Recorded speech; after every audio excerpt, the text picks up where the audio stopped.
All right, in this quick video, I want to show you how to turn off any AirPod. It doesn't matter if it's a Max or a Pro or what generation, how to turn them off when not in use and how to turn them on. And even if you don't have the charging case with you, I'll tell you how you can turn it off. All right, so simply put, if they're in the case itself, that automatically turns them off. And then when you close the lid, that means that they're off.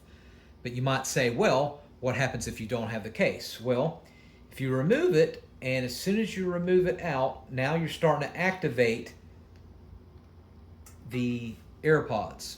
All right, now they're starting to be activated. However, close the case, and they're still considered off.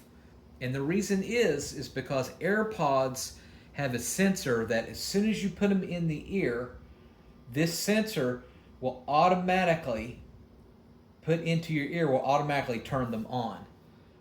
So that's when you know that they're on, is when they're in your ear. And as soon as you remove them out of your ear, then you know that they're off. All right, so don't worry about them, the battery draining if they're sitting like this. They're fine. However, it is a good rule of thumb to have the habit of always keeping them in your charging case. That way you don't lose them. All right, and it'll also charge them so for your next use. So basically that's how to know when they're on or off.